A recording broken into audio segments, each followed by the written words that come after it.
So Universal Audio built something that doesn't really belong in the beginner setup. Also, it isn't quite pro gear either, because when you look at it, it looks simple. But when you actually understand where it sits in their whole lineup, everything kind of starts to shift a little bit. Let's talk about it.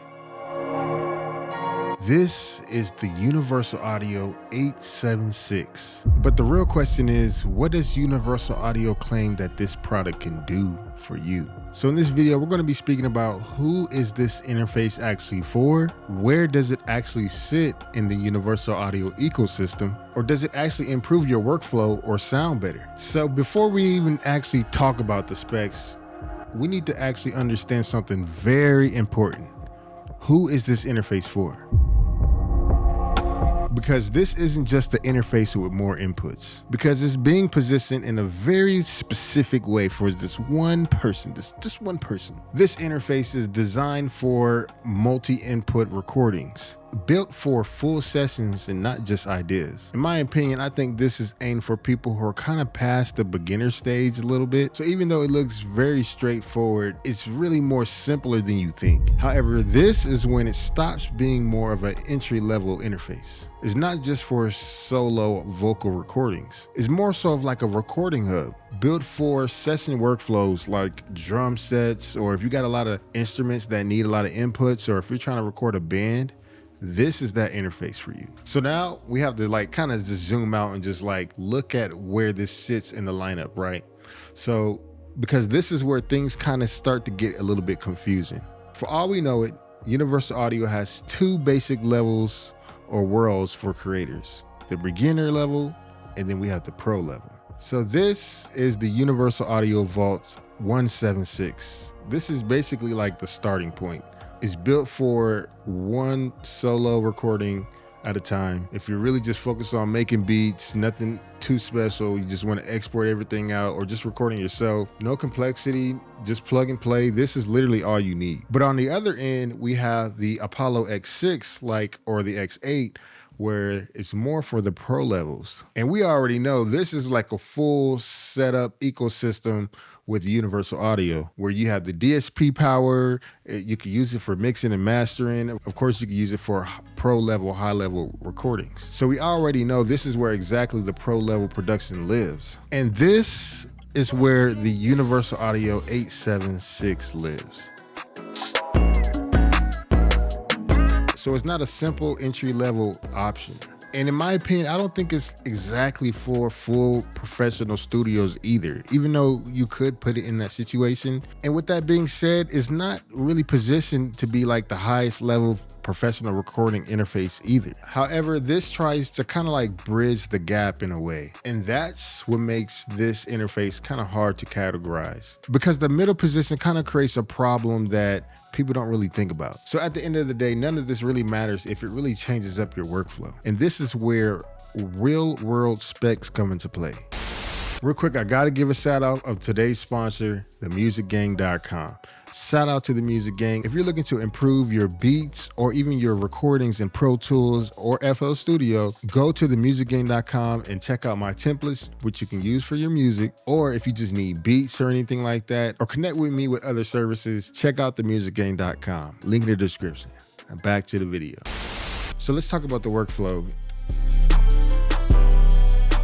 It's super easy to set up. You just kind of almost plug and play, and it also works with your phone. And I've done so as well with using it with my phone, with using it for social media. Say if I wanted to just get some audio from my MPC, plug everything through TRS, and then I could use the USB-C cable that's in the back, plug that into your phone, and you can use the Blackmagic app to get the audio from this interface. So it's kind of great for social media in a way. However, there's like a weird popping noise whenever you flip between a computer and your phone. So I'm not sure if Universal Audio really recommends doing that. This interface does not come with DSP complexity. So if you're a person who really doesn't care about Universal Audio plugins, you got your own plugins, you know what I'm saying? You're really just trying to record your songs and go, you can do that. So in practice, it kind of removes some of the friction that you come across in like a pro setup with dealing with like too many things. If you want to add some compression, you literally just push a button, and it also gives you different presets for what you're recording. If you're recording a guitar or a vocal, and it gives you that 1176 universal audio compression style. This audio interface, in my opinion, really does have that analog tone to it. Like if you were thinking there was an audio interface that gave you kind of that analog feel, this is that interface. In my opinion, it really sounds polished and full. However, this is where expectations kind of start falling apart a little bit, because you're not getting the super like raw, transparent specs that you get from the Apollo. And they almost look identical, like logo in the same spot, the inputs that are on the front in the same spot. You got your input knob on the same spot. So it's almost kind of like built like they kind of use the same chassis in a bit, but they didn't. Of course, you got the buttons in the front that give you that option to kind of interact with the channels and stuff like that. So that is why it's kind of not built with like same kind of chassis, but it's very similar to the Apollo in as far as the build quality. In my opinion, I think the Universal Audio Vault looks better than the Apollo. It just looks like a really unique interface. And on top of that, you could actually choose not to rack this up, and it comes with little things on the side that you could kind of clamp it in and screw it in if you want to rack it up to your studio setup. So you have that option, so that's really good. And the sound that you kind of get is kind of almost already shaped in like an analog way. But here's where people are not really talking about when it comes to this interface.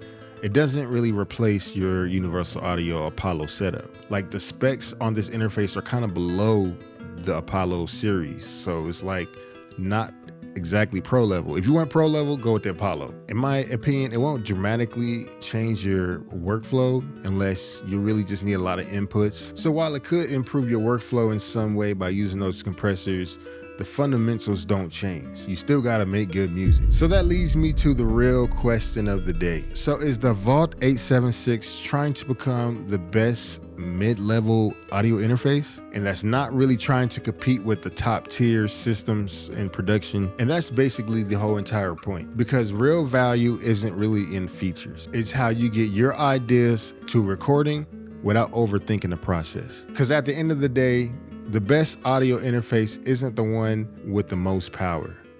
It's the one that gets you to finish the job. But before we go any further, I gotta give a shout out to Zounds for sending over this audio interface. They have tons and tons of music gear on their website that can take your music production to the next level, regardless if you're in the beginner stage, the middle stage, like if you need a Universal Audio Vault 876, or if you're in the pro level like the Apollos. They have so many of those options on their website, from new to old and used. Definitely check them out, link in the description. Now back to the video. Now let me know what other videos you want to see on this channel, or what you think I should compare this audio interface to. Make sure you add me on Instagram and TikTok and X. And YouTube thinks you're really going to enjoy this video right here. Maybe it's because of the algorithm and you've been clicking around for some reason. I don't know. But you got to click on this video because the algorithm really knows you. This video is it. Trust me.